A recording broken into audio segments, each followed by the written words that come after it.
when you have secure attachment, therefore you are able to take a look at your emotions, thoughts, move towards integration more and more. No masks, no disowned parts of your own self, not your charged child parts for a basic secure attachment person. For those who have not secure attachment, they work also with a defectiveness, shame, rupture, trust break. And so they get to claim that in time.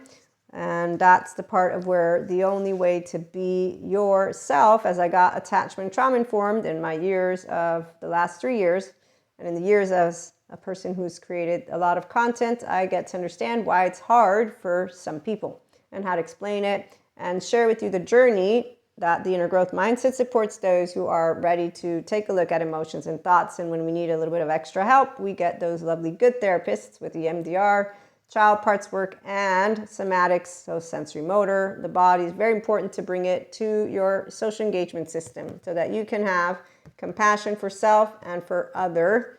And in that moment, with self-love and compassion and understanding of the psychoeducation, you stop to demonize or romanticize, none of that.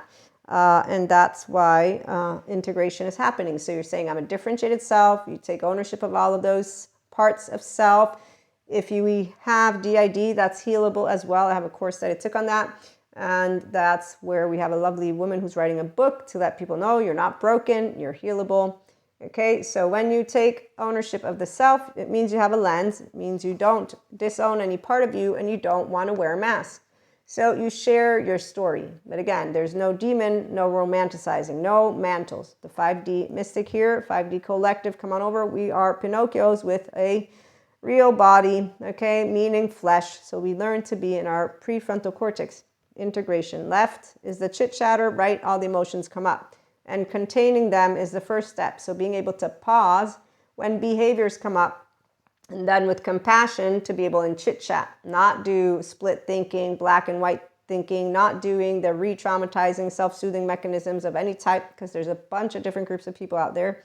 Okay, and with that being said, let me get to our messages, because we have some messages for you, and then we'll continue our conversation as, again, your 5D mystic, enlightenment, functional adult, woo-woo, pseudoscience lady podcast host who supports you on personal development and self-help to be yourself, dealing with uncertainty, unwanted, and unexpected from within. So you're using you as your way to gauge the heart of you while going with the flow. But your heart is a heart that, if in the home there was no compassion, is going to learn first that self-compassion. And then you can give a shirt. And so you can be yourself with no mask, and you can work with someone with your behavior. That's why Dr. Daniel Fox, check him out. All personality disorders are healable as well. They work with people to get those lenses, like the borderline personality lens, the narcissist lens, into the awareness. So the person recognizes their lens, knows what takes place, keeps a track of those hot buttons, those moods, and together, because we're heard, we can have that love for each other, functional adult love language, and self-compassion. So this is the part of a secure attachment, woman, man, or they, knows functional adult love language, come on over, and you learn how to keep on becoming more of the compassionate human being you can be. And that's that spiritual awakening process and journey that we talk about. So true spirituality is a life of meaning and connection beyond the solo self. So being yourself allows you in your mammalian heritage to create a safe home for those who want one. Being safe havens and secure base means giving true love to people. So you accept who you are as you are. And some people feel changed because they get out of the shame cycle completely. And I don't know about that because I don't have a shame cycle. But we will have those people share their stories with us, okay? So in the meantime, let me read to you something.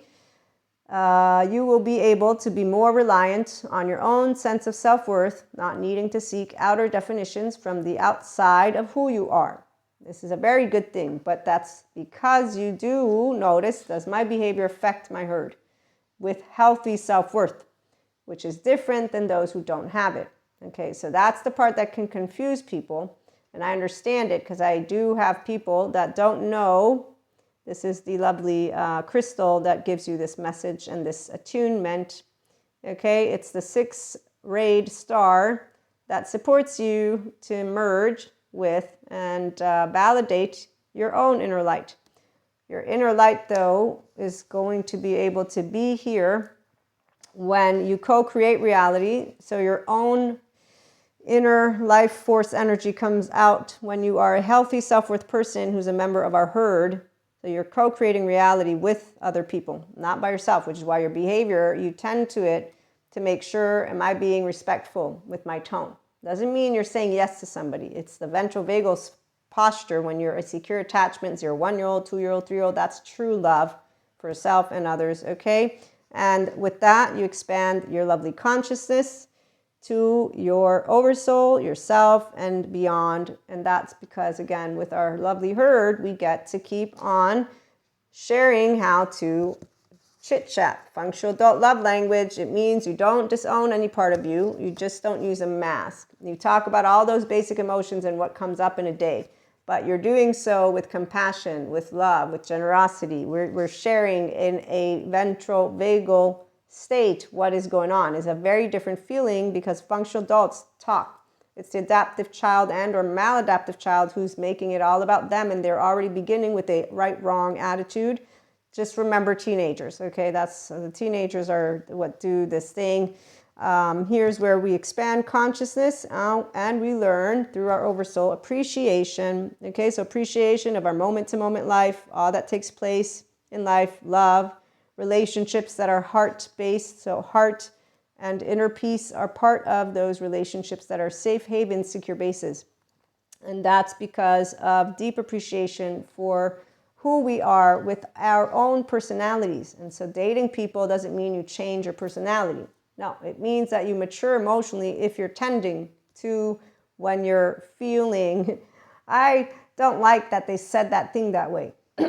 So when somebody says something in a way, I have learned a lot about my 0, 1-year-old and my 3-year-old and 4-year-old because I'm a very sensitive inner child adult. And I say that, well, I don't think I'm very sensitive, but other people, you know, they say very sensitive. So I say, sure. I can understand the words. And what I can share is that my oversoul has supported me to not be sensitive in a way of, that's offended me. So you don't get offended. For example, in my polyamory community, anyone who is securely attached knows how to share our partner and or partners. And we're not like, oh no, did I keep him wrong? Did I keep them wrong? Did I keep her wrong? No, that's not how it works. We say, hey hon, how's it going? Did you disown me? I got disowned at my age of 8. So I know all about you can't get disowned. It's not true. Okay, I'm just saying. So when you can just have fun in your relationships, compersion is what it's called.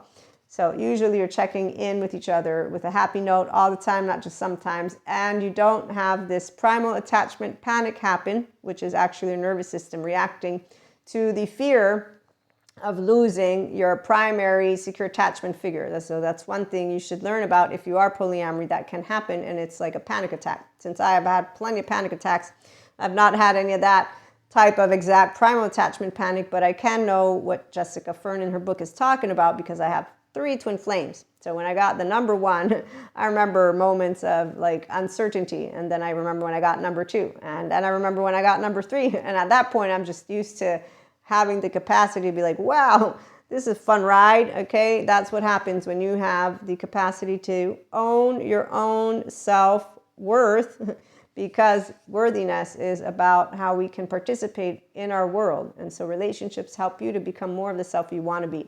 With romance or not romance, our herd helps us to be members with unconditional love. It's called integration of brain differentiation. I have thoughts and emotions. They're Maria's.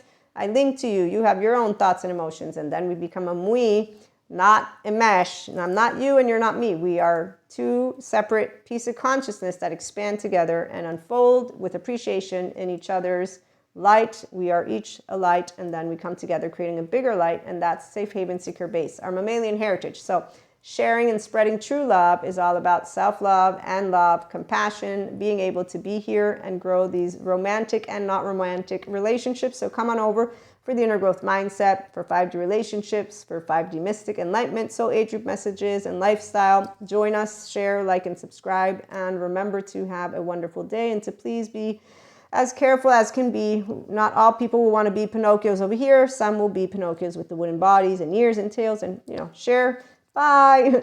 But share it with love. Tune in.